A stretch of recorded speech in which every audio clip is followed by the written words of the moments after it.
Think you know what lurks in the depths of the ocean? While nearly 95% of our oceans haven't been explored yet, it's hard not to let your imagination run wild. But thanks to brave explorers, deep-sea cameras, and awesome archaeologists, we do know about some pretty incredible sea creatures living in our waters today, and millions of years ago. From the 9-foot spider crab to the 60-foot prehistoric megalodon, these sea dwellers come in all shapes and sizes. But let's focus on sea creatures famous for their huge size. Can you guess which living species of whale is the largest? Well, it's not the orca, but that's a good guess. The orca is a toothed whale that can grow to anywhere from 23 feet to 32 feet, which is slightly smaller than a school bus. How about the narwhal? Nope, they're not the biggest either. These unicorns of the sea live mainly in Arctic waters and only grow 13 feet to 20 feet in length, and that's including their 9-foot tusk. Tired of guessing? Okay, I give in. The largest whale that still exists today is the blue whale. At a jaw-dropping 82 feet to 105 feet, the blue whale is not only the biggest whale we know of, but is currently the largest animal to have ever lived on Earth. Seriously. These animals are bigger than a T-Rex, and even the prehistoric megalodon.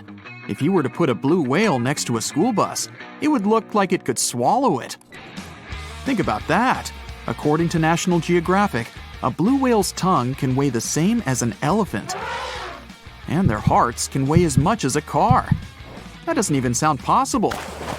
It's no wonder these giants need to eat about 4 tons of krill every day. While there aren't too many animals living today that can compete with the blue whale's epic proportions, there is an entirely different species that is a good contender, and it's not quite what you would expect. It's a jellyfish. No, I'm not talking about the little jellyfish that wash up on the shore and ruin a perfectly good day at the beach. I'm referring to the lion's mane jellyfish, the biggest jellyfish around. This invertebrate can grow up to 120 feet long. They also come in different gorgeous colors like red, purple, or even shades of orange. As if their length wasn't impressive, the lion's mane jellyfish boast a whopping 8 sets of 70 to 150 tentacles. That means they can have up to 1,200 in total. And here's the giant oceanic manta ray, the largest type of ray in the world. Their wingspan can be longer than a bus. These guys can reach 30 feet in length. They also have the biggest brain compared to body size among all fish. Unlike their stingray cousins, mantas don't have venomous tails. And while the lion's mane jellyfish and the blue whale are yet to be beaten for the longest sea creature, there is one marine creature that can grow even larger in length. The Portuguese Physalia physalis, tentacles and all, can reach a length of 165 feet long, and that's according to mentalfloss.com. While this thing may look a lot like a jellyfish, it's actually known as a siphonophore, and there are hundreds and sometimes thousands of them that are genetically identical. Their long tentacles help the organism catch prey, and its sting is fatal to most animals, even humans in some cases. What's even creepier is that if one of the tentacles comes off the organism for whatever reason, it can float around the water for days before decomposing. Even if it's detached, this tentacle can still sting you. But don't go running out of the ocean just yet. Your chances of being hurt by a Portuguese Physalia physalis sting are pretty slim. However, if you do get stung, the side effects aren't pretty, with welts, stomach cramps, an elevated heart rate, and an upset stomach. While you don't want to go anywhere near these long creatures, they sure are pretty to look at. Check out all those colors. The Shastasaurus is the biggest marine reptile that has ever existed. These predators lived during the late Triassic period, about 210 million years ago. These amazing giants could reach lengths of up to 69 feet and weighed more than 75 tons. This made the Shastasaurus as heavy as a blue whale. And if you could stand this creature up vertically, it'd be as tall as a 7-story building. Despite appearances, the Shastasaurus was actually pretty slim for its size. Its ribcage was only 6 feet across. You'd think that this big guy was chowing down on other dinosaurs, but that's not the case at all. This reptile survived on a diet that consisted of small fish and cephalopods, like octopuses and squids. The Albertonectes is a bright representative of the plesiosaur family, meaning that this marine reptile had a small head on an incredibly long neck and large flipper-like limbs that helped it move through the water. These creatures occupied the seas around North America 76 to 70 million years ago. The length of this sea monster could reach 38 feet, with its neck taking up 23 feet of that length. Its neck was a true record breaker. It had a whopping 76 bones in it. No other animal known to humankind has had so many vertebrae in its neck. Scientists aren't sure why they needed such a lengthy neck. They might have used it to collect shellfish off the seabed, or perhaps it helped them capture their main prey, fish and squids. This aquatic reptile also had gastroliths in its stomachs. Some of them were as big as 5.5 inches in diameter. The Tylosaurus belonged to the mosasaur family. It dominated the shallow seas of North America about 85 to 80 million years ago. This was an enormous predator, with the biggest representatives reaching 45 feet in length. It had a narrow hydrodynamic body with a blunt, powerful head that the animal used to ram and stun its prey. Its body was equipped with agile flippers and a long tail decorated with a maneuverable fin. The Tylosaurus was a carnivore, and its diet included not only fish, turtles, and small sharks, but also other mosasaurs, plesiosaurs, and flightless birds. Meet Ophthalmosaurus. This prehistoric reptile thrived during the late Jurassic period and lived in oceans all over the world. Ophthalmosaurus weighed somewhere around 6,000 pounds and grew to approximately 16 feet long, according to newdinosaurs.com. That's about the same length as the beluga whale that exists today. It's too bad these guys went extinct before we had a chance to see them ourselves, as their cartoonish wide eyes and dolphin-like features are pretty darn cute. Of course, the Ophthalmosaurus evolved over time to become ophthalmologists, or eye doctors that we know today. No, that's just a lie. Just testing you. The Mosasaurus is a truly gigantic predator that dominated the seas all over the world about 66 million years ago. According to fossil evidence, some specimens could be more than 50 feet in length. This fact makes the Mosasaurus the biggest marine carnivore of its time. One of the most terrifying things about this creature was its crocodile-like head, decorated with literally hundreds of razor-sharp teeth, neatly organized in 2 rows on both jaws. The thing is that it was pretty challenging for the Mosasaurus to grab its prey in the water. That's why it had all these teeth, plus something special: pterygoid teeth anchored to the bones on the roof of its mouth. This made hunting and holding onto its prey much easier. The Styxosaurus belonged to the plesiosaur family and lived during the late Cretaceous period, around 85 to 70 million years ago. Upon first glance at this dinosaur, you might mistake it for a sea snake, and it'd be an honest mistake.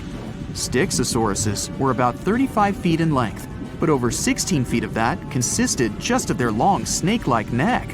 They had a comparatively small body and weighed approximately 4 tons. Their mouths were full of razor-sharp cone-shaped teeth that they used to catch fish. They didn't need to chew their prey, thanks to the 200 small stones called gastroliths in their bellies that probably aided in digestion. At the same time, some scientists believe that the Styxosaurus used these stones to sink to the ocean bottom in search of particular types of fish.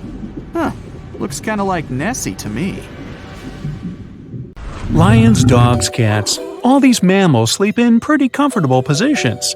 But not whales. They look like giant floating loaves of bread, which is a scene one diver accidentally came across in the Caribbean Sea. 6 whales were just standing upright with their tails pointed down at a depth of about 65 feet below the surface. Scientists discovered that when sperm whales take a nap, they stay in this position for 10 to 15 minutes. They don't move or breathe. But these creatures spend only 7% of their time asleep, far less than other mammals. Usually, they either rest peacefully in the water or relax, slowly swimming next to other marine animals. When they're moving and sleeping at the same time, they're actually taking a nap. These animals can't go too deep and need to stay close to the surface. Great white sharks sleep and hunt at greater depths, which means one less thing to worry about when taking a quick nap. Plus, it gets pretty cold the deeper you go, and whales need warmer environments that can help them maintain the temperature of their large bodies. When alone, dolphins enter a stage of deep sleep. It usually happens at night and lasts for only a few hours at a time.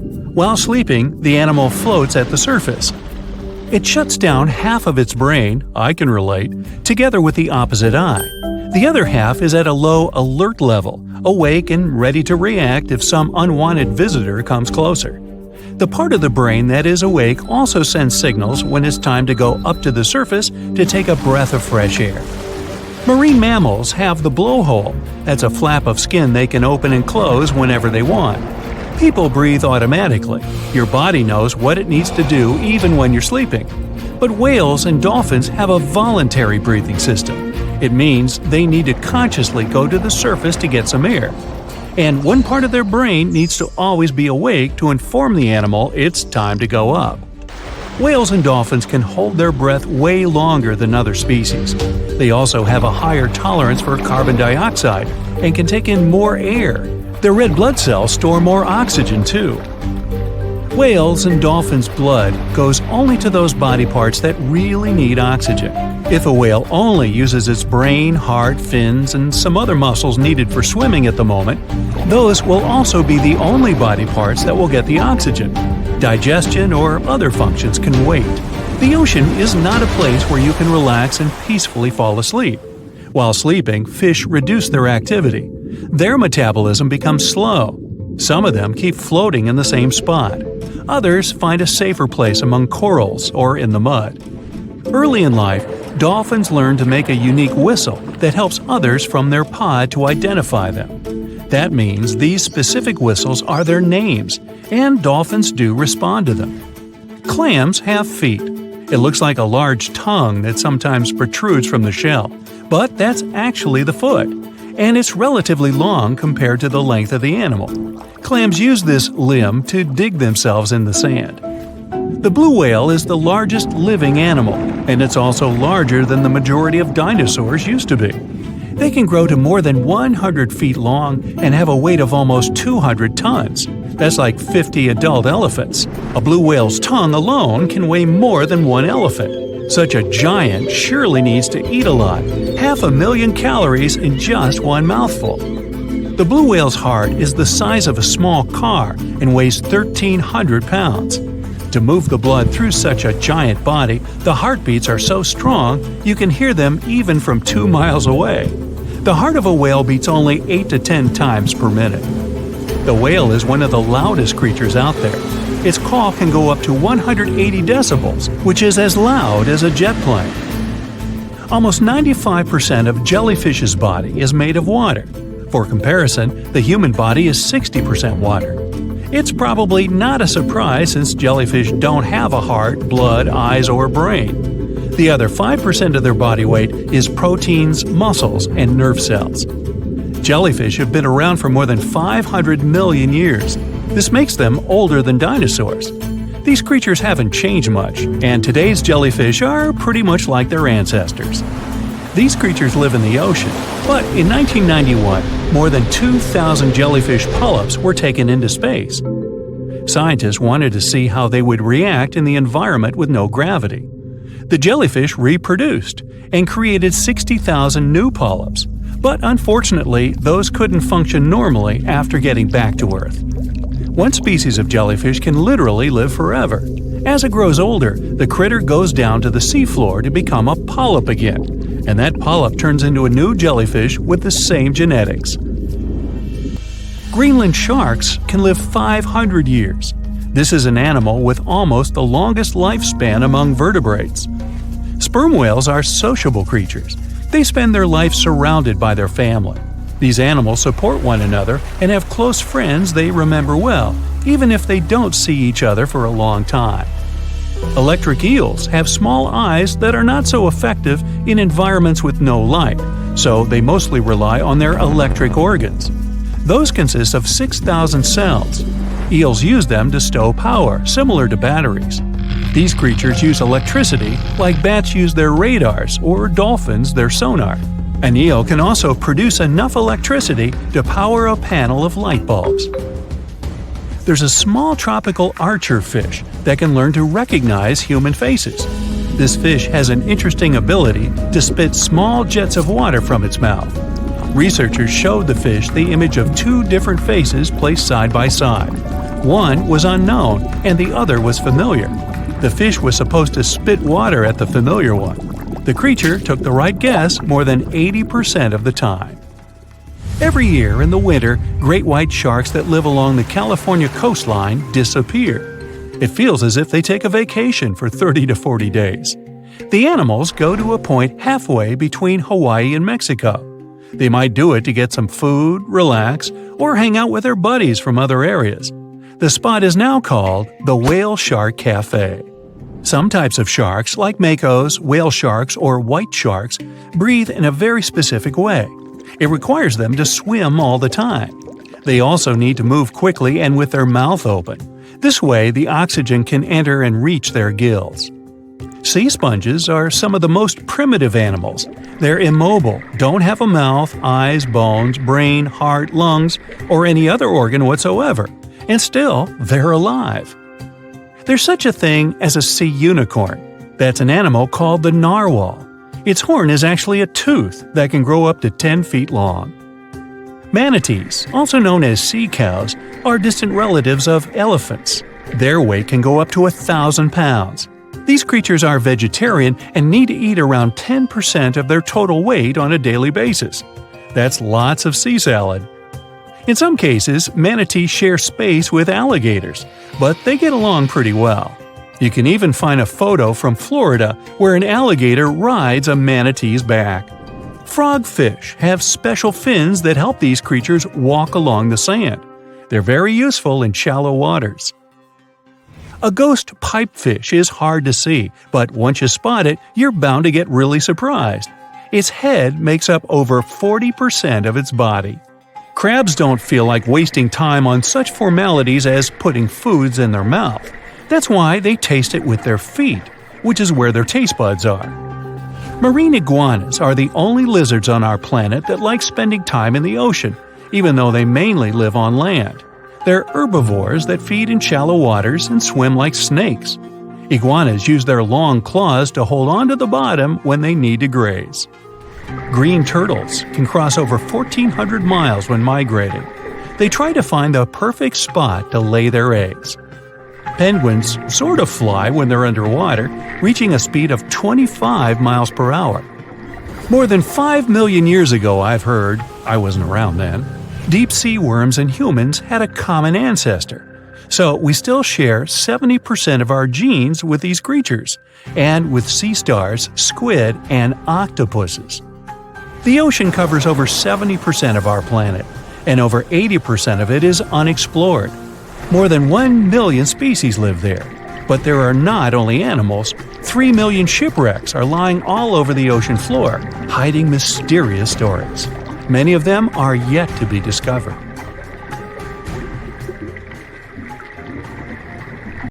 You're sitting in a soft chair at home and watching TV. Click, another reality show. Click, an action movie you've seen so many times. Click, a nature documentary. Boring. Click, click, click. The remote stopped working. Great. You open the back lid to change the batteries, and a random thought occurs to you. How did they come up with these batteries, you think? With the help of the fish, a voice from the TV answers you. You look at the screen. The host of the wildlife show talks about electric eels, how they generate electricity, why they don't hurt themselves with it, and how they help to create batteries. Okay, they got your attention. Make yourself comfortable and enjoy. We fly to South America. Here our exciting adventure through the tropical jungle begins. We need to go along the Amazon and find a small pond or stream that branches from the river. This is where our shocking little heroes live. You pull a fishing rod out of your backpack and throw the line into the water. Very soon, the fish should take the bait. By the way, an electric eel is not an eel at all. It's a fish, and it's closer to the carp or catfish family. The line is wiggling. You pull the rod but realize you're not strong enough because an electric eel is a really big creature. Its length can exceed 8 feet. That's more than the average height of a professional basketball player. And it weighs about 44 pounds. Size isn't the only thing that's scary about it. The electric eel is able to shock you really bad. An electric eel can't breathe in water like fish do. It needs to come up to the surface and breathe the air above. Besides, they jump out of the water to attack predators. This is their way of protecting themselves. The eel's electric power can reach more than 600 volts. This burst of energy is enough to knock an adult horse off its feet. That's why you need fake bait to make the eel deplete all its energy. You were prepared for this and took a life-size inflatable alligator doll with you. You throw it close to the fish, the eel attacks it several times. Now you have time before the fish recharges itself. You put the eel in a glass tank filled with water and carefully study it. Previously, when people discovered this fish for the first time, they placed it in an aquarium and transported it around the world. In Europe, the eel was shown at exhibitions, and people considered it a real monster. But thanks to science, we now know how this fish generates electricity. The eel's body contains electrical organs. There are thousands of disc-shaped cells called electrocytes all over its body. When the eel wants to fight off an enemy or attack its prey, its brain sends a signal that passes through the whole nervous system and gets into the electrical organ. Electrocytes are instantly charged with electricity and release it. Individually, these cells are weak, but what's peculiar about this organ is that it provides a charge to all cells at the same time. They create an electric field around the eel, which scatters in different directions and stuns all living things nearby. In 1800, the way eels accumulate electricity inside them inspired an Italian physicist, Alessandro Volta, and helped him create the world's first battery. At the time, he called his invention a voltaic pile. And the unit of measurement of electric potential was named after the scientist himself, the Alessandro. Wait a minute, no, volt, that's it. Anyway, still Volta couldn't understand why the electric field didn't touch the eel itself. More than 200 years later have passed since then, and science still can't explain this phenomenon. It's possible the charge is released very quickly and doesn't have time to touch the eel. Also, there's a theory that during the strike, eels bend their body in a certain position that allows them to avoid getting struck. But there are cases when eels accidentally hurt themselves. Electrical shock is not the only superpower this fish has. It can create a very weak electric field to detect its prey. Almost every animal on the planet has electroreceptors. Thanks to them, they can feel barely perceptible electrical signals. Thus, the eel, like a sonar, locates its prey. After that, it releases a stronger charge to immobilize its target before attacking. There are about 350 species of fish that can generate electrical discharges, but the most powerful is the eel. Some creatures, such as the elephant fish, use this ability to detect predators and hide from them. The charge in their organs is not enough to attack, but still sufficient to recharge a small battery by 2/3. One of the weirdest fish releasing an electric discharge is the stargazer fish. To see it, we need to dive to the bottom of the ocean. Now, look very carefully. Among the ocean sand and rocks, you can distinguish the faint outlines of big eyes and a creepy mouth. Now, that's not me. The face looks like an imprint of some sinister creature, but it's the real face of a stargazer. The fish merges with the seafloor to catch prey. It has eyes, nostrils, and mouth on the top of its face, all in the same place. It buries itself in the sand, opens its mouth, and waits for little fish to swim by. Organs that produce electricity are behind the stargazer's eyes. The fish uses them to protect itself from predators. The shock confuses the enemies, and the stargazer has time to swim away. And not only sea dwellers can generate electricity. Let's go to lush green meadows to see them. Bees fly and work hard here. These creatures flap their wings so fast that they generate an electrical pulse. Look how a bee flies up to a flower, pollinates it, and leaves a faint electric trace on it. If another bee gets to this flower, it will notice the electric mark, understand that this flower has been harvested already, and try another one. In the jungles of Madagascar, Africa, and Australia, you can meet the gecko, one of the most tenacious lizards in the world, which can climb on any surface. If we look closely at the structure of their feet, we'll see hundreds of tiny bristles on them. These bristles are divided into hundreds of smaller bristles, and these microscopic hairs cling to any surface so close that its molecules mingle with the gecko's and create an electromagnetic charge. Some spiders can even fly using the Earth's electric field. During and after a thunderstorm, charged electric particles appear in the sky. Spiders climb a tree or a tall blade of grass and release their webs.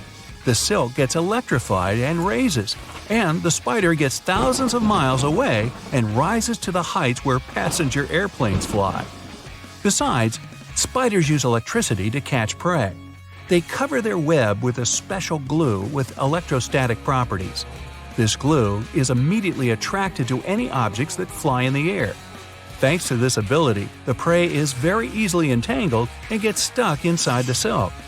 The oriental hornet has pigments that work just like solar panels do. The hornet absorbs the sun's rays and converts them into energy. Almost all living creatures have an electrical potential. You, watching this video, holding a cup of tea in your hands, or talking to someone. This all happens because your brain sends a signal to your nervous system. And this signal is electrical. You go to the gym, lift heavy dumbbells, squat with a barbell, and all your muscles are contracted with the help of an electric charge. This energy is present in almost all cells. The only question is why some animals have a stronger charge, while others have a weaker one. Evolution is the answer.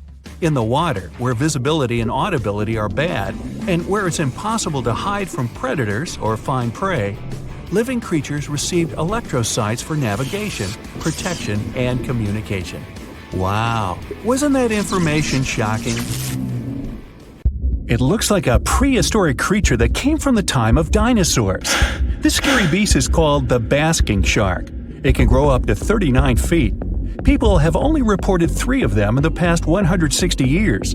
The last sighting was in 2015, and before that, about 80 years ago. These sharks sometimes rise to the surface to filter out small animals, such as shrimps and other small crustaceans, when they want to have a nice, tasty seafood dinner. But when there isn't enough grub at the surface, they go down to the depths of almost 3,300 feet, where they tend to stay for months, which is something researchers discovered using satellite tags. Tag, you're it! Now, basking sharks like to spend their time in more temperate waters, but they can migrate long distances. They live across the globe, but in warm tropical or subtropical areas, they won't go near the surface because they're not fans of high temperatures. The lion's mane jellyfish is not that rare, but it's fascinating how large it is. It's the biggest among jellyfish species and the longest animal. Its total length can reach 120 feet. That's approximately 23 feet more than the longest blue whale scientists know about. The jellyfish has around 70 to 150 tentacles, and they all contain huge amounts of neurotoxins that can seriously harm you if you come in contact with the animal. But people don't usually come across this type of jellyfish because it rarely lives near the coast, preferring the open ocean. Generally, you can find the lion's mane jellyfish no deeper than 65 feet below the surface, where it dines on small fishes, zooplankton, and some other types of jellyfish. It uses its tentacles to catch its value meal. Hey, you want fries with that? The giant phantom jelly comes out of the darkness and depths of the ocean's midnight zone. Its sun hat-shaped bell reaches over 3 feet across. This bell trails 4 ribbon-like mouth arms that can be up to 33 feet long. This quite rare creature uses its mouth arms to catch unfortunate animals swimming around and not knowing what's coming for them. Giant phantom jelly propels itself through the water with periodic pulses coming from its orange head. It glows faintly and mysteriously in the pitch-black depths. It lives across the globe in all the oceans except for the Arctic. I'm guessing it's too cold. Because of its odd shape, people often call the oarfish the dragonfish or sea serpent.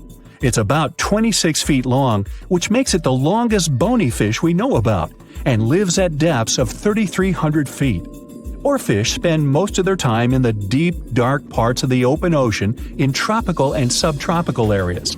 They almost never come to the surface, unless, invited.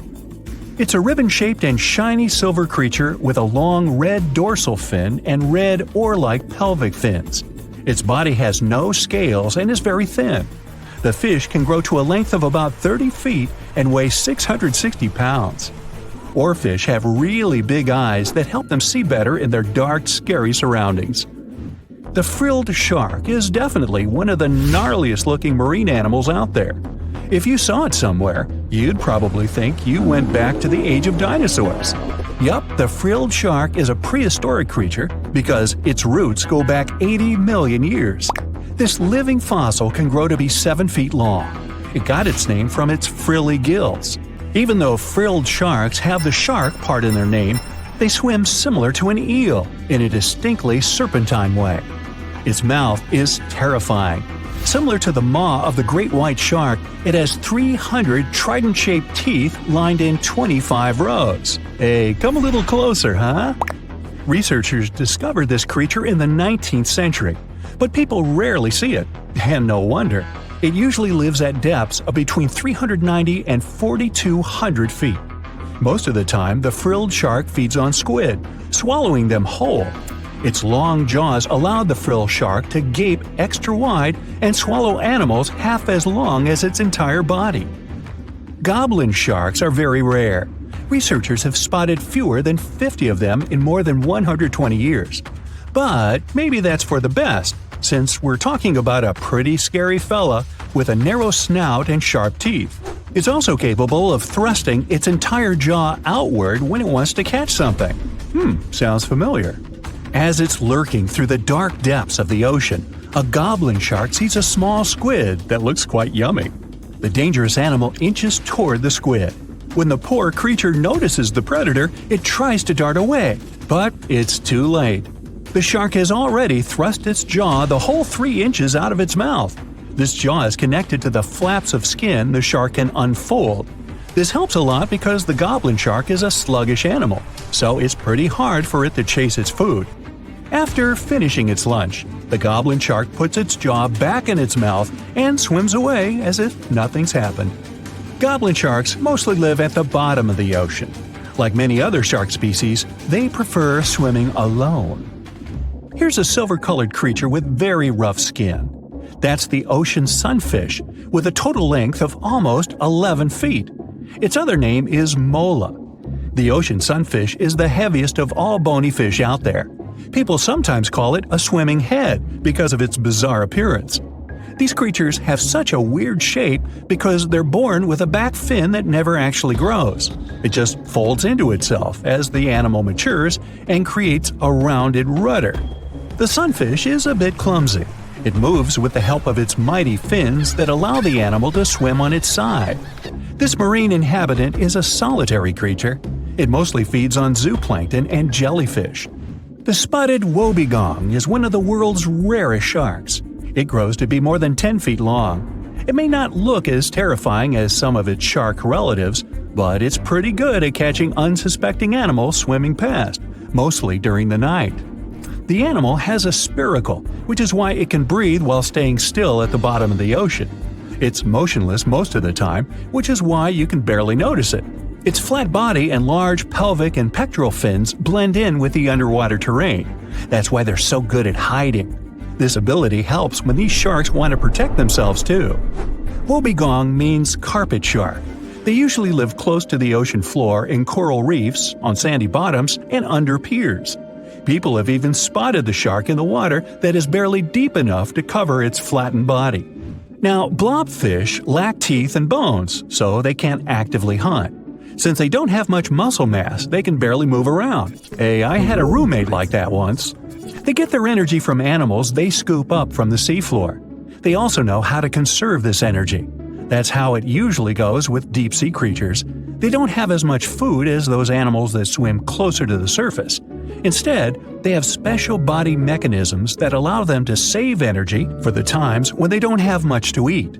Pressure at the depths where the blobfish lives is 120 times as high as that at the surface. That's why the bizarre creature looks like a weird gelatinous mass only when you bring it up to the surface. The pressure here is not strong enough to keep its body together. Hey, breaking up is hard to do. The white margin stargazer could compete with the blobfish for the title of the ugliest animal in the sea, don't you think? Now, this animal has eyes on the top of its head, together with an upward-facing mouth which the creature uses to hide itself in the sand. That's where it spends most of its time, with only its eyes protruding from the sand. It chills this way until some small animal passes by. It can lunge at its target incredibly quickly, literally within milliseconds. This creates a vacuum in the water that pulls in a crab, fish, or some other small, unfortunate animal. Another tactic involves venom. This fish has a venomous spine in its shoulder blade that helps with catching other animals and defending itself against enemies. Even though it's not related to the electric eel, the white margin stargazer can generate an electric shock as powerful as 50 volts. Ow! What's the scariest predator under the ocean? The crocodile? Huh, I don't think so. Loch Ness Monster? Please, it never existed. How about the Chronosaurus? Well, it is extinct, but you might be onto something. Let's take a look at what it'd be like if these creatures were still around today. First things first, what on earth was it? The Chronosaurus was a marine carnivore that lived in the cool, high-latitude Eromanga Sea. It covered vast areas of inland Australia between 90 and 120 million years ago, during the early Cretaceous period. Near-complete fossils of the creature were also found near Colombia, which is a country that has a noted connection to prehistoric reptiles and turtles. This fact makes it extremely possible that the monster I'm about to describe existed worldwide. You might have heard saurus and thought, oh, it's a dinosaur. But these were actually reptiles. They were the largest member of the Plesiosauridae family, referred to as plesiosaurs. Fossil evidence suggests they weighed over 20,000 pounds and were roughly 30 feet in length. Just to put that in perspective, the longest crocodile ever measured was a saltwater crocodile by the name of Lolong from the Philippines. It was 20 feet in length and weighed just under 2,500 pounds. And that's still 10 feet shorter and incredibly lighter than the average Chronosaurus, making the crocodile seem like nothing more than a glorified goldfish in comparison.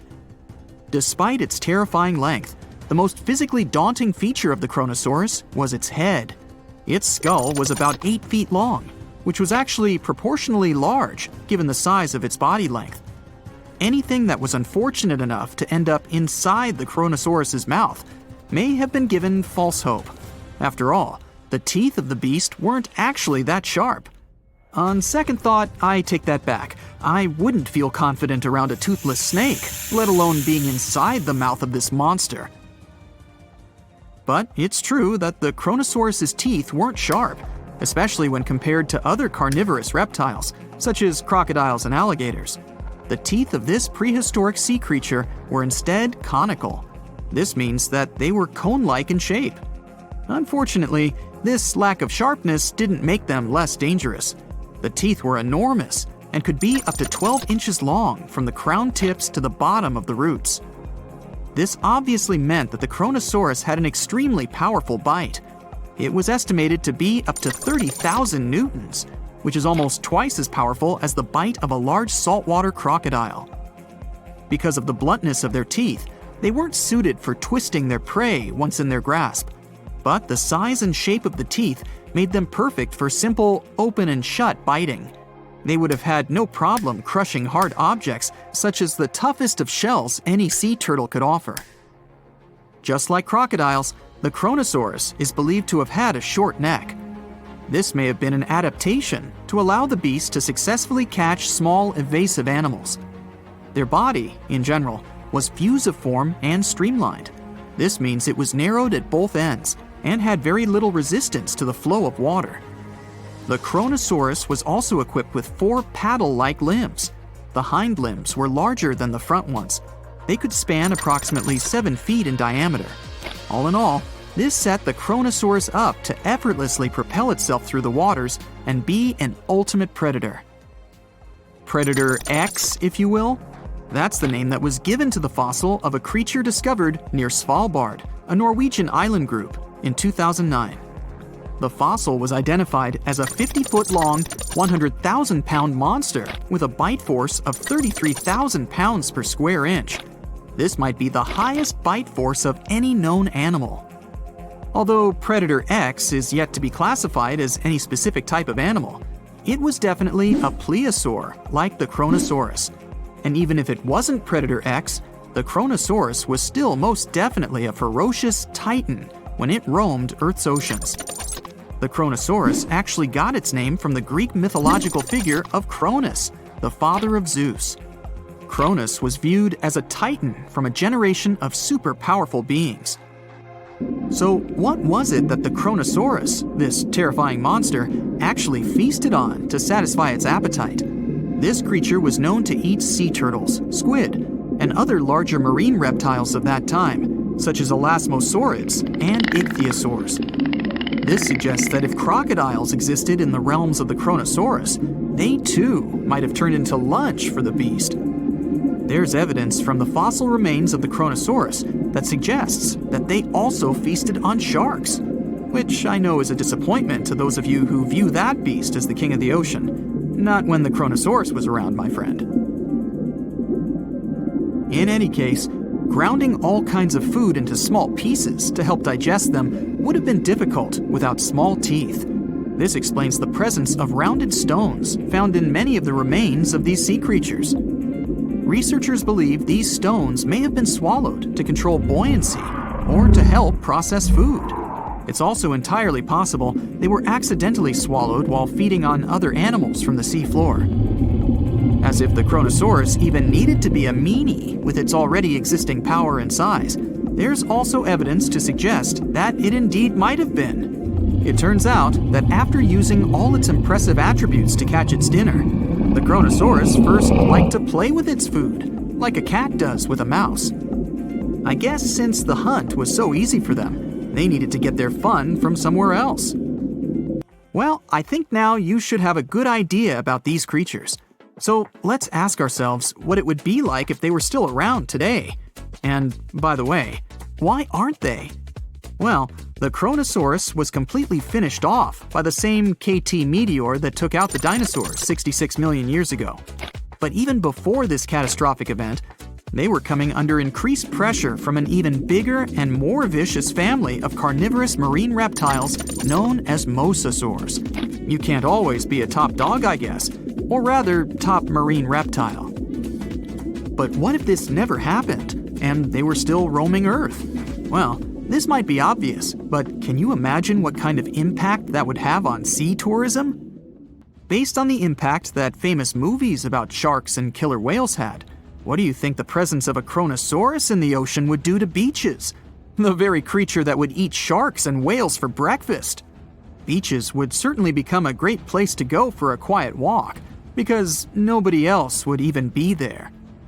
And what about such activities as boating, surfing, and scuba diving? You think anyone would dare try them, knowing that this 30-foot beast could be lurking beneath them? Let's give humans some credit and assume most of them wouldn't.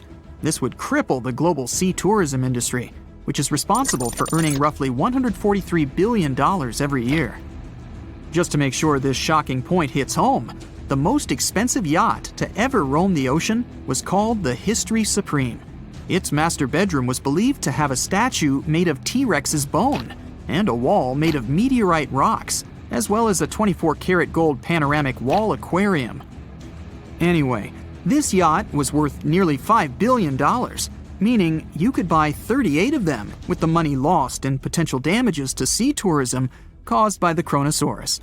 I'm sure that the yacht's owner was happy the beast never made an appearance in their luxurious aquarium.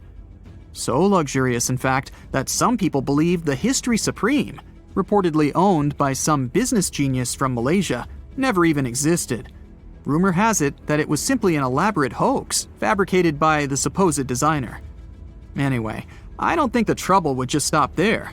People could actually be in serious danger, regardless of being near the ocean or not.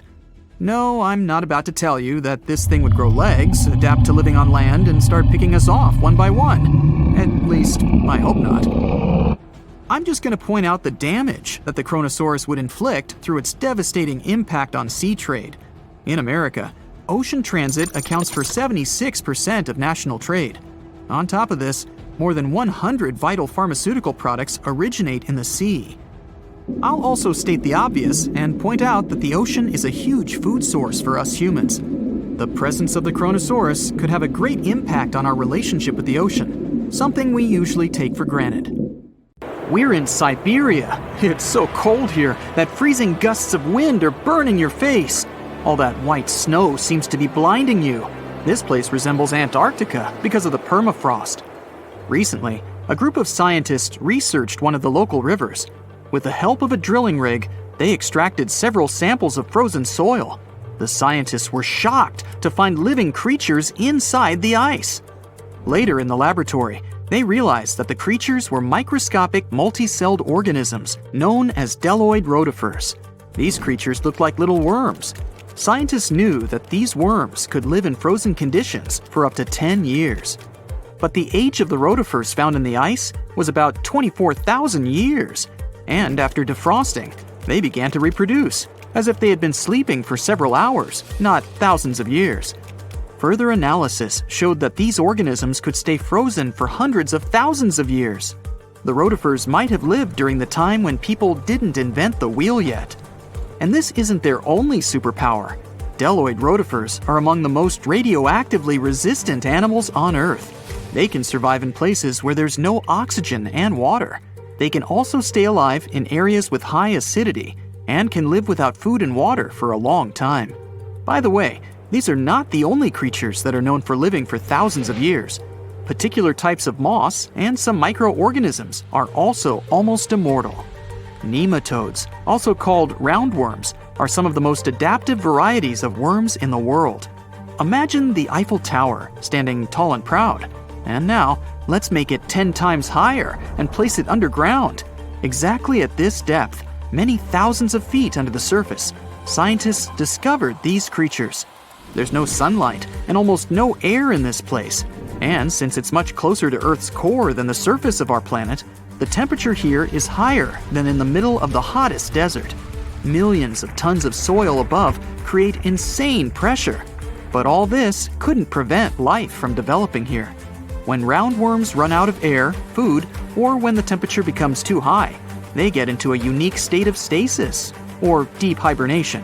In this mode, the worm's metabolism slows down, and almost all the processes in their bodies stop. The creatures can sleep for a very long time, and only wake up when the environment becomes more livable. By the way, you don't have to go so deep underground to find these creatures. Nematodes are found all over the world. They can live in hot springs, deserts, high in the mountains, among the harsh ices of Antarctica, or inside animals and humans. Our next invulnerable creatures are tardigrades, also known as water bears. These are microscopic, 8-legged invertebrates closely related to arthropods. It's impossible to see them with the unaided eye. But a conventional microscope will allow you to see tardigrades in detail. They look like minuscule bears. They're called water bears because they need a thin layer of water around their bodies at all times. It's necessary to prevent dehydration. Tardigrades have been found in all kinds of environments, from ocean depths to sand dunes. They're incredibly robust thanks to their unique organism structure. Yeah, they look soft, but their body is covered with a tough cuticle. This coating resembles the exoskeletons of grasshoppers, mantises, and many other insects. Water bears shed their old layer of the cuticle when they need to grow. Each of their 8 legs has 4 to 6 claws, which helps them cling to any surface. The bears can survive at a temperature that's almost 3 times as cold as the temperature in the ice of Antarctica. Heat doesn't harm them either. They have been proved to survive at the temperature that makes water boil. Also, water bears are not afraid of radiation and high pressure. In the depths of the ocean, Pressure can destroy alloys of the strongest metals, but these creatures can withstand pressures 6 times greater. But the coolest thing is that they can live in the vacuum of space. Our planet has a magnetic field. This is a shield that protects us from solar radiation. Tardigrades don't need this protection. They can go into near-Earth orbit and come back unharmed, all thanks to a protein protecting their DNA from ionizing radiation. Like other immortal organisms, water bears can fall into a state of cryptobiosis. Tardigrades pull their head and legs inside their bodies and fall asleep. If the surrounding conditions suggest freezing, drying out, or experiencing a lack of oxygen, they will remain in this barrel form until the situation improves. So those are microscopic organisms and microbes that can only be seen through a microscope. But how about something bigger? Meet ironclad beetles. They live in the southwestern US and Mexico. These insects can not survive high temperatures, live without oxygen, or in conditions of increased radiation. But their shells are so tough that they can only be pierced with a drill or hammer. Their durable exoskeletons are made of a special substance, chitin. It can also be found in the armor of crabs or shrimp. And still, the chitin of the ironclad beetle is so durable that it allows this creature to withstand the impact of a car moving at high speed. In times of danger, they can hide their whiskers and strong legs in special recesses in their shell. Other animals can't bite through the armor, so they spit the beetle out and leave to look for lunch somewhere else. As soon as the danger disappears, the bug stretches out its legs again and goes about its business. Also, the armor saves the beetles from dehydration, which is very useful in hot areas of Mexico and the southwestern US. Inside the exoskeleton, they can store moisture. In other words, these bugs can absorb water whenever they find it and transport this liquid inside themselves. The next creatures are incredibly fragile, but they know how to survive in places where almost no other animals can live. We're going to the southeast of Romania, near the Black Sea. Here, on a desolate wide plain, you can notice a pit. This is a mine leading deep underground. The air on the surface of our planet usually contains around 20% oxygen, but in the mine, it's only 10%. Inside the cave, the air also has an increased content of hydrogen sulfide and carbon dioxide. People can't breathe there without an oxygen tank. We can probably say that the water and air there are poisoned. Almost no animals would be able to survive here. Still, 48 species of living organisms have been found in this cave. 33 of them are newly discovered species. And they aren't the only microbes or bacteria that can't be seen without a microscope. Something bigger lives here. Strange white snails crawl over the walls of the mines. Transparent shrimp and a bunch of unknown kind of leeches swim in the water. White centipedes with huge whiskers and creepy white spiders run on the ground. And they all have been growing here for almost 5 million years. You might notice a water scorpion and another unidentified species of this animal. It doesn't look like its relatives living in hot sands or tropical forests. No living creature here looks ordinary at all. All animals are either white or transparent. They have no eyes, but are equipped with long paws and antennae whiskers that help them navigate in this dark space. The deeper you go into the cave, the less oxygen the air contains. But the number of living organisms is increasing. The air is filled with methane and carbon dioxide. All the inhabitants of this cave have never seen the light of the sun and have never gone out of the darkness. It seems impossible to survive in such conditions where plants don't produce oxygen. The answer to the question of their survival is hidden in a small lake. The surface of the water is covered with strange foam. If you look closely, you can see that this white substance is alive. It resembles soft, wet paper that is easy to tear. The thing is billions of living organisms, bacteria called autotrophs. There's much more carbon dioxide in the cave than there is outside, and these bacteria, like plants, absorb it. But they don't do this with the help of photosynthesis, which means they don't need sunlight. They use water for chemosynthesis. What these bacteria secrete is food for other bacteria, and these other bacteria are food for bigger creatures. A unique food cycle that you can't find anywhere else on the planet only exists here. Texas is home to some of the oddest, creepiest and most unusual animals you've ever heard of. It might come as a surprise, but this state is full of creatures you'll hardly see in other places. So, let's have a look at the most amazing ones. This truly beautiful bright blue creature is called the blue sea dragon. Despite such an imposing name, the critter is actually tiny. Usually no bigger than a grape. You may find it on the beach or floating beside you in the water. Now, you need to remember one thing. However pretty this little slug may look, never ever touch it. One tourist spotted a few of these pretty dragons on the shore of Mustang Island. He scooped one of the creatures up. He wanted to film it. Luckily, he put it back into the water before it could sting him. Otherwise, it would have ended badly since the blue sea dragon is venomous. Despite their tiny size, their sting can pack a punch, all because of their diet. Their favorite dish is the Portuguese man-o-war, a jellyfish that has enough venom to paralyze small fish and crustaceans. The blue dragons first use mucus to neutralize the jellyfish's infamous stinging cells. And then they steal these cells from the man-o-war's tentacles and store and concentrate them within their own tissues. Then they release these stinging cells on contact, which makes their own sting more powerful, even worse than that of the man-o-war itself. These awesome creatures are also extremely sneaky. Even though their appearance is bright, to say the least, they're well-known masters of disguise. You see that vibrant blue coloring is actually on their bellies, and when they float on their backs, they simply blend with the water. As for their backs, they're gray to camouflage these animals on the seafloor. Now, how about a funny fact? A group of tiny dragons floating together is called a blue fleet. And another fact, blue dragons normally lay a string of around 16 eggs, and it takes them 3 days or so to hatch into larvae. Blue sea dragons rarely make it to the shore. They're soft-bodied, so when the animals finally get through the surf zone and are deposited on the shore, they're already broken apart. And still, watch out! Even in this case, the venom in their bodies doesn't dissipate. But of course, blue sea dragons aren't the only unusual animals inhabiting Texas. Have a look at this nightmarish creature, poisonous, slimy, and kinda immortal. Meet the hammerhead worm. The worst thing? It might be lurking in your garden while you're watching this video. You can easily recognize this worm by its creepy spade-shaped head. It doesn't look like any other invertebrate you've ever seen. Or any other creature, that is. At first, it was only found in East Texas.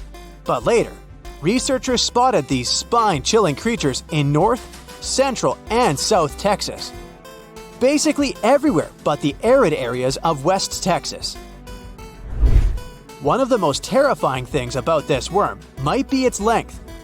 This creature can grow as long as 1 foot. Luckily, such giants aren't very common. Most hammerhead worms only reach 6 inches in length. You can come across 2 species of these worms in Texas, and both of them will have a dark stripe down the middle. The larger of these 2 species munches on earthworms, which is actually a big problem. You might know that earthworms play an important role in keeping the soil rich in minerals and overall healthy. If earthworms disappear, plants in such areas won't be getting the nutrients they need. Even for humans and pets, meeting a hammerhead worm isn't the most pleasant experience either.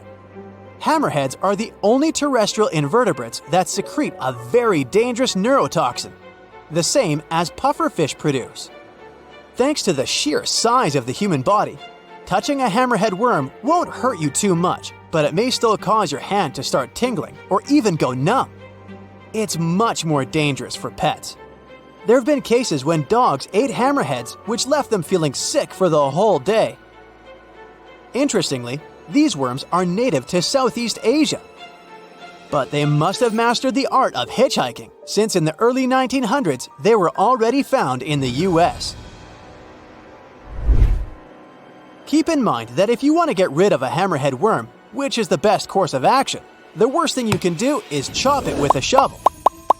The thing is, flatworms reproduce by ripping themselves in half, So by cutting it, you actually help the populations of the worms, turning one into two.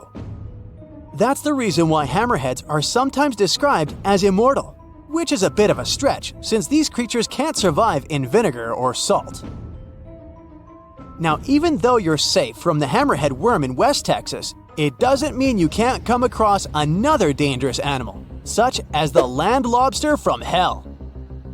These creatures are also known as vinegaroons, and they're not real crustaceans, they're arachnids. Huh? Who would have guessed? Anyway, these 8-legged critters have a really nasty bite, but it's not the worst thing about them. Land lobsters, brace yourself, spray vinegar-like 85% acid from their tails. Mostly they do it to protect themselves, but it still sounds like an unfriendly thing to do, right? A land lobster can also pinch a finger that's gotten too close with its heavy mouth parts. At the base of their abdomens, vinegaroons have long whip-like tails. That's why these arachnids are often called whip scorpions, even though they're neither related to scorpions nor have stingers. Summer rains lure these arachnids out of their burrows in search of food and love. Luckily, experts claim that land lobsters aren't poisonous to humans, but they're very likely to leave a mark with their large pinchers, which they use to capture insects. Vinegaroons can be considered useful since they eat millipedes, crickets, scorpions, and cockroaches. They hunt by sensing the vibrations of their prey with those long front legs of theirs.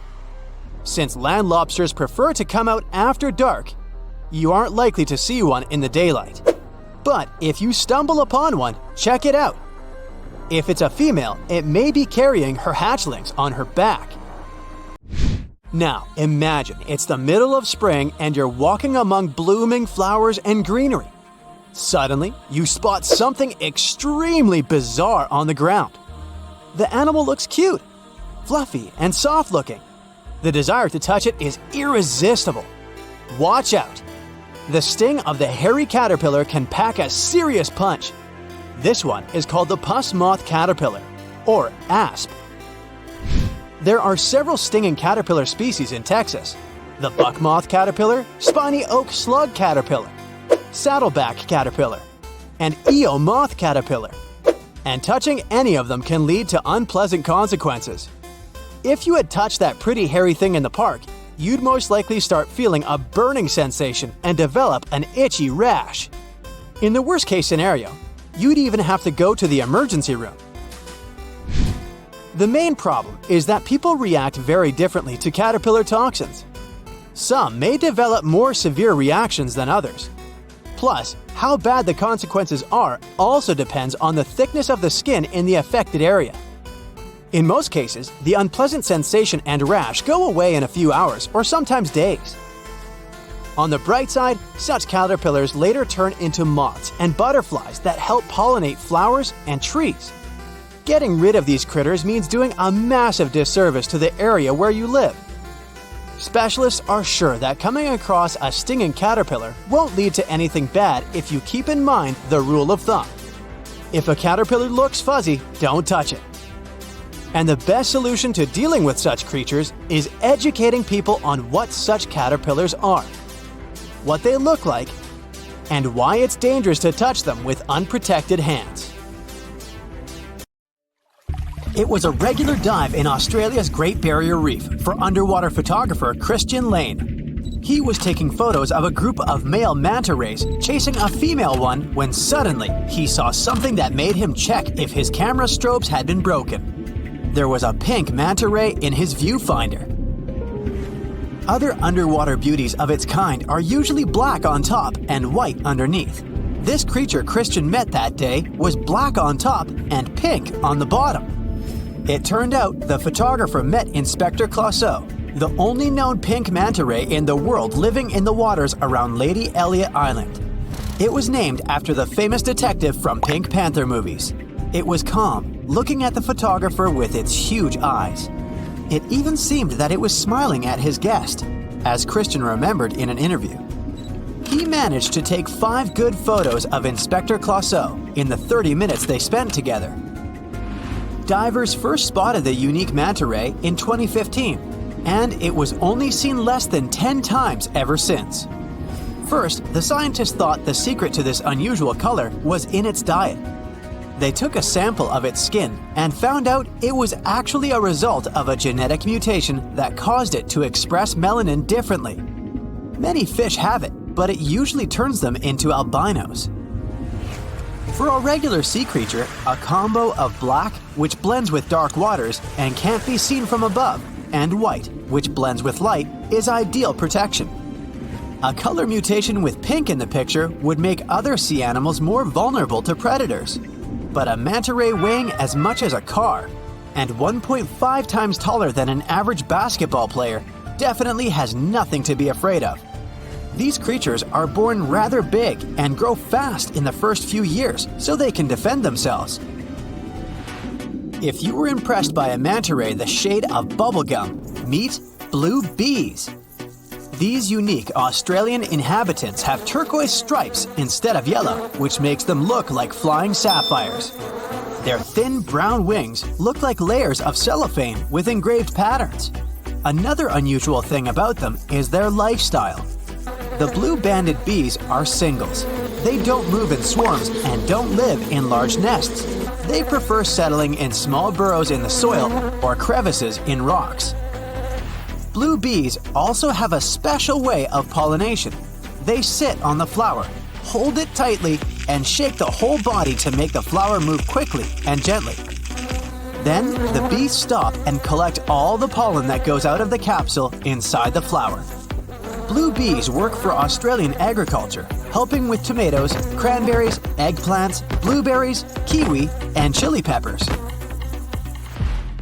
The next unique Australian animal is called the happiest on this planet. A quokka never stops smiling and looks like a live teddy bear. It's a nocturnal creature the size of a cat. It has inherited its appearance from its relative, the kangaroo. It also has a pouch, which serves as a home for its offspring for 6 months. Quokkas have a diet of grass, shrubs, and leaves. When there isn't enough food, they can use stored fat in their tails as a source of energy. They mostly live on Rottnest Island off the coast of Western Australia. Since there's no predators or traffic there, quokkas have nothing to fear and gladly come into contact with humans. It's against the law to touch them, but no one has banned taking selfies. When you look into the eyes of this cutie pie, the only question is, who on earth would call it the Tasmanian devil? Well, it wasn't that friendly to the European settlers who came to Tasmania in the early 19th century. The cutie pie greeted them with frightening growls, high-pitched screeches, and unearthly screams. They had no more doubts about how to name it when they saw its red ears and extra white jaws with sharp teeth. But when it doesn't have to defend itself, its meals, or impress a mate, the creature goes back to its cute appearance. And although these guys are the world's largest surviving carnivorous marsupials, they don't hunt their prey, but eat carrion. They're mostly active at night, but also enjoy some time in the sun, especially in the water, splashing around. Female devils have pouches to carry their offspring, and up to 4 of those fit in at the same time. Our next hero of the day is so unique that the first scientist to describe it thought they were dealing with a hoax. A platypus has a bill and webbed feet like a duck, the tail of a beaver, and the body and fur of an otter. Males also have sharp stingers with venom on the heels of their rear feet, which they can use to defend themselves from enemies. A venomous mammal is something super rare. Platypuses paddle their way through life as they hunt underwater. They can spend up to 2 minutes submerged to smell some food on the bottom. They don't have any teeth, so they use gravel to chew their lunch. Platypuses don't look that graceful as they move on land, but they can run if they really have to. Echidna is another unique Australian natural hybrid. It has porcupine-like spines, a beak much like that of a bird, a pouch like a wombat's, and lays eggs like a reptile. It feeds its offspring on milk, which just oozes out of the skin in the pouch, and the little one enjoys it. Since it has traits of both a mammal and a reptile, it got its name after a creature from Greek mythology, who was half woman and half snake. Echidnas have pretty strong snouts, which they use to break open logs and termite mounds. Their sense of smell is so good, they can smell food and danger. Their limbs are short with shovel-like claws, perfect for digging out food. Echidnas don't like the company of people or other animals, but you can still find them all over Australia, from deserts to rainforests and mountains. They are the country's most widespread native mammal. Echidnas are great swimmers, and they've been spotted crossing rivers. When the weather gets too harsh for them, they burrow into the soil or in hollow logs and burrows left by other animals. This guy, looking like a mix of a koala and a kangaroo, is a tree kangaroo. It doesn't like the company of others and hides among the trees in tropical rainforests of the mountains in Queensland, New Guinea, and nearby islands. They don't build nests and just camp on any branch they find safe. Tree kangaroos are born well prepared for this way of living, with shorter hind limbs, strong arms, and a long tail for balance to leap among the branches. They have broader feet than their ground relatives and padded soles with sharp curved claws to help them grip during climbing. Tree kangaroos are great long-distance jumpers, both between trees and from their tops. All this makes them rather clumsy when they're on the ground. The heavy tail makes them hop funnily, leaning far forward to keep balance. They also have a cool talent for moving their hind limbs independently while walking. They spend around 60% of their lives sleeping. Sounds like a dream. There are at least 12 species of this cutie, with fur colors from golden and red to black and dark brown. Did you just hear the chainsaw sound? There must be a lyrebird nearby. Those guys have the superpower of copying sounds from their surroundings. With the help of some complex muscles in its syrinx, a lyrebird can mimic camera shutters, different tools, other birds, and reportedly even human speech. It takes them up to 1 year to master this talent, and then they can use it to fool their rivals. Lyrebirds mostly hang out close to the ground and rarely fly. They got their name after the shape of their beautiful tail. It's a great mating tool as it does look like a lyre when opened. Now prepare yourself for some weird stuff. We're going to dive into the fascinating world of sea cucumbers, the squishy detritivores that are nature's very own recyclers. These exotic marine creatures might not be everyone's first choice for a pet, but trust me, they've got some unique talents that are worth talking about. Sea cucumbers are colorful little creatures with a digestive tract that's basically just a hole at either end. Their bodies are fat and squishy, covered in leathery skin. And guess what? They breathe through their butts. These amazing creatures have found a way to make the most out of every part of their body, few as they are. Now, you might be wondering what sea cucumbers do with their unique set of skills. Well, they play a crucial role in cleaning our planet's waters. They munch on all the debris found on the seabed and break it down internally, removing all the bad stuff in the process. It's like having little vacuums cleaning up the ocean floor. Believe it or not, sea cucumbers are in high demand in the kitchen too. They're harvested and traded in many countries. The Asian market, in particular, absolutely loves them. You can find them being sold cooked and dried under all sorts of fancy names. Or, if you prefer a more direct approach, you can just call them sea slugs. Now, here's the fun part. A dried sea cucumber can cost you up to a whopping $1,400 per pound. These squishy delicacies are truly worth their weight. But let's take a step back in time. The tradition of eating sea cucumbers goes way back, more than 1,000 years in Asia to be precise. And as demand for these curious creatures grew, so did the need to find them elsewhere. This led to overexploitation of local fisheries, causing sea cucumber stocks to diminish in many countries. Uh-oh, not good for our little sea cucumber friends. One of the most interesting examples of sea cucumbers is the pink see-through Fantasia. Not only does it look amazing, but it also has this great defense system, where it uses bioluminescence to scare off predators. Thankfully, some brilliant researchers around the world have decided to act. They're on a mission to breed sea cucumbers and replenish the depleted fisheries. They're also exploring how these creatures can be a reasonable food resource and help reduce the damage done by fish farming. In Scotland, for instance, where a team of enthusiastic students started a company for this particular purpose. Their goal? To figure out how sea cucumbers can absorb as much of the bad stuff they can in the water. They might just be the aquatic superheroes we've been waiting for. Meanwhile, in Sweden, marine biologists are working hard to restore the population of red signal sea cucumbers. These poor creatures have been fished out of local waters, but specialists are determined to give them a fighting chance. They're also exploring how sea cucumbers can fit into seafood cultivation. Their lab is like a sea cucumber daycare, carefully nurturing the next generation of these wiggly wonders. And let's not forget about Canada. Research scientists are focusing on the giant red sea cucumber.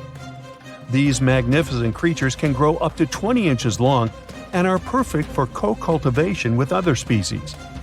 They're even developing special containment systems that will make it easier to keep sea cucumbers where they're needed the most. Okay, speaking of amazing sea creatures, what about a fish that can fly? Heard that right, we're about to stumble upon a land where fins meet flying, and the ocean becomes a runway for these airborne acrobats. Prepare to be fantastically entertained. Nah, I didn't write that one. So picture this, you're lounging by the warm ocean waters, minding your own business, when suddenly you see a fish soaring through the air like a torpedo. That's right, they are real, and they got some serious style. With their sleek bodies and pectoral fins that resemble wings, they're the high flyers of the sea. Now, you might be wondering, why would a fish take to the skies? Well, it turns out these magnificent creatures have developed this nifty gliding ability as a sneaky trick to escape from their underwater foes. And boy, do they have plenty of enemies. Those guys are all on the lookout for a tasty flying fish snack. When it comes to their diet, these avian fishes are quite the foodies. They chow down on a variety of treats, including the ever-popular plankton. Who knew tiny floating organisms could be so delicious? Now let's take a closer look at the flying fish family album. We've got a whopping 40 known species strutting their stuff in the sky. And here's a fun fact. All of them have tails that are forked in an uneven manner, with the lower lobe being longer than the upper one. It's like the fishy version of a funky hairstyle. And there's more. Some of these weird flyers even have supersized pelvic fins, giving them the appearance of having 4 wings. Can you imagine the envy in the fish community when they see these trendsetters gliding by? Okay, now let's get to the nitty-gritty of their airborne adventures. The flying fish takeoff is a sight to behold. First, they gather some serious speed underwater, reaching a zippy 37 miles per hour. That's faster than some highway speed limits. Then, like a rocket ready for blastoff, they angle themselves upward and break the ocean surface, ready to take flight. But they don't stop there. These thrill seekers can reach heights of over 4 feet in the air. Can you imagine the view from up there? They glide through the sky, covering long distances. That's like the fishy equivalent of a marathon. And here's the best part. When they approach the water again, they can flap their tails and continue their flight without fully returning to the depths. These fishy flyers are also all about the nightlife. Just like partygoers flock to a glittering disco ball, flying fish are attracted to light. Crafty fishermen take advantage of this by setting up canoes with just the right amount of water to keep the fish comfy but prevent them from escaping. Then they add a luring light to the scene, and before you know it, flying fish are caught left and right, supplying a bountiful catch for those lucky fishermen. Don't worry though, these flying fish aren't on the endangered species list. Not yet, at least. The next time you find yourself by the ocean, keep an eye out for these marvelous creatures. You never know when you'll see a flying fish extravaganza. Our next adventure takes us into the quirky world of underwater romance. Picture this.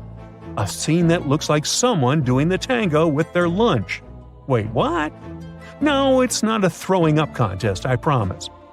We're diving headfirst into the jaw-dropping, pun intended, mating ritual of the jawfish. These curious creatures call the coral reefs of the Caribbean Sea and the Western Atlantic home. And boy, do they know how to make a spectacle of themselves. Forget about pickup lines or fancy gestures. These jawfish rely on their unique jaw-based moves to pursue their potential partners. It's like a dance-off, but with their mouths.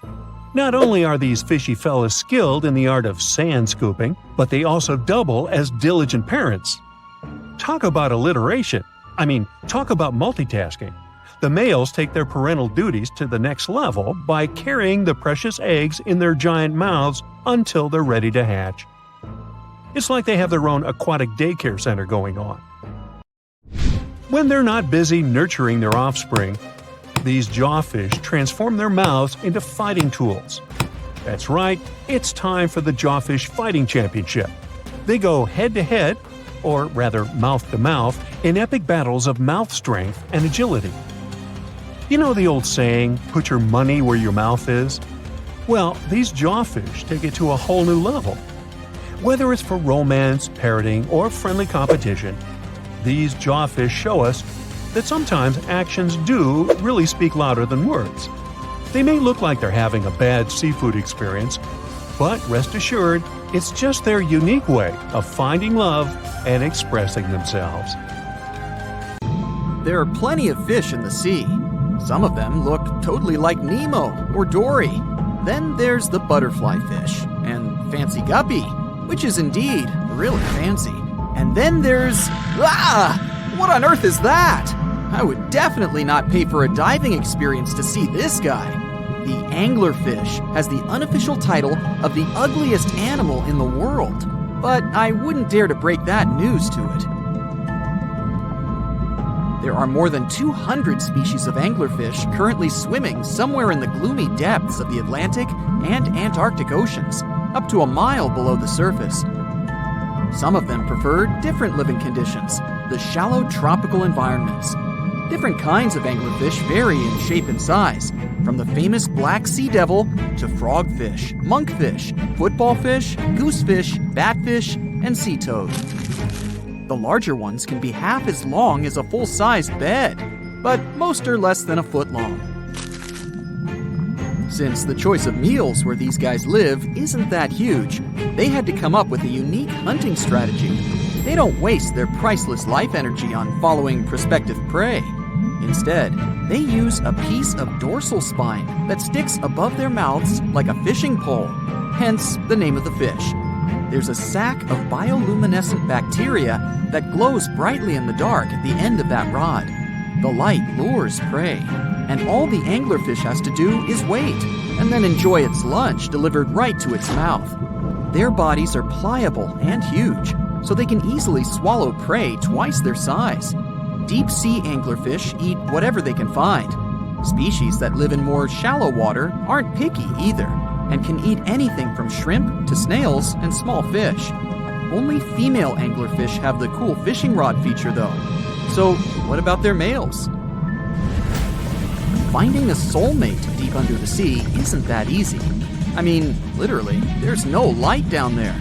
Plus, there are frigid temperatures and low oxygen levels.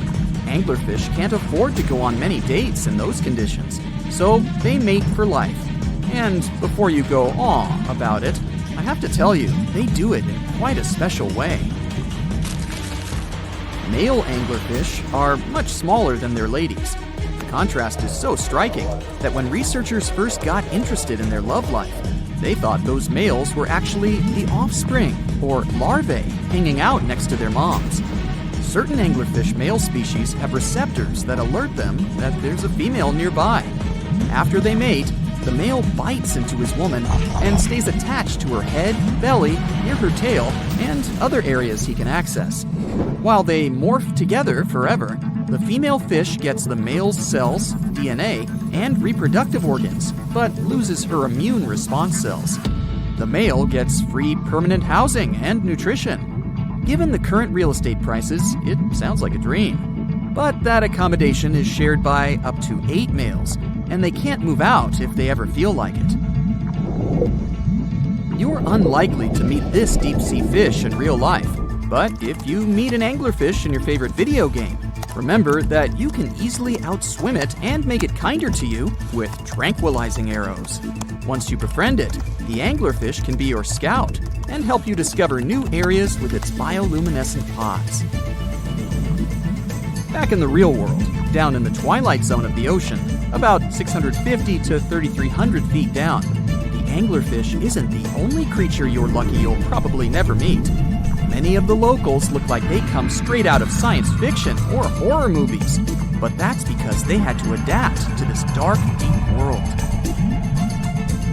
I did my best to get you prepared for the creatures you're going to meet, starting with the common fangtooth. They spend most of their lives deep down, but at night, they move toward the surface to snack. These guys are more active than most other deep-sea dwellers. They don't wait for food to come their way, but actually follow it, and then get it with their long, hungry teeth. They don't have a built-in light bulb like the anglerfish, so they've developed a great sense of smell and use as much sunlight as they can get there in the depth to get around. Sometimes, even the shadow of a passing by prospective prey is enough for them to switch to action mode. And though they don't look too charming, they're completely harmless to humans if you ever run into one of these guys. Stoplight Loosejaw sounds like a great name for an alternative band, but it's actually another deep-sea resident with sneaky hunting habits. It has special light-producing photophores under each eye. They emit green and red light like a stoplight, hence the name of the fish. Unlike other fish, these guys hardly ever leave the twilight and midnight zones. Their lower jaw is a quarter of the total body length, and the stoplight keeps it open all the time, hoping to get some lunch. It looks like a ferocious predator, but mostly prefers zooplankton, with an occasional dessert of shrimp, krill, and fish. I'm sure you didn't expect to meet a hybrid of an eel and a bird, but here it is! The slender snipe eel has a beak, much like that of a bird, with curving tips. The beak is equipped with tiny hooked teeth that the eels use to catch the antennae of delicious shrimp. And it sure is slender, stretching up to 5 feet and weighing only a few ounces. Scientists don't know all of this guy's secrets, since it's pretty tricky to study in their natural habitat. But it looks like they only produce offspring once in a lifetime, and then pass away. Glass squids like to take it easy in life and literally go with the flow. They're filled with a solution which is lighter than water, so they don't have to make any effort to move around the deep sea looking for food and partners.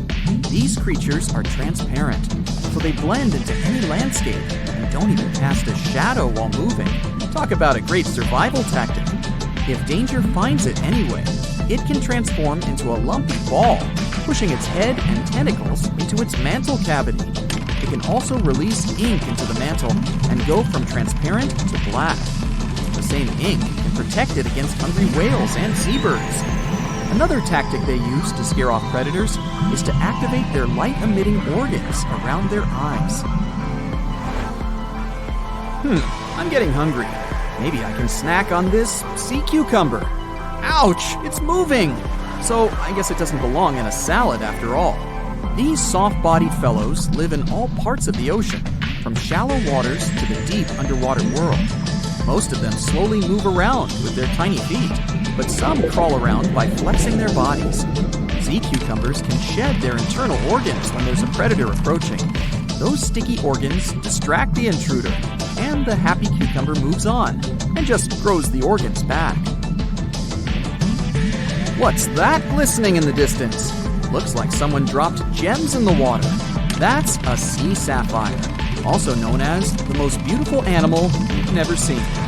Some males of this type of copepod can change color from deep blue to purple, red, or gold. 1 second later, it's gone. And it's back, shimmering bright. The secret to this magic is that their bodies are transparent and reflect light differently at certain angles. It looks like it's their way of communicating between each other and attracting mates. Female sea sapphires don't have the same superpower, but their eyes are bigger compared to males, probably to spot them from a distance.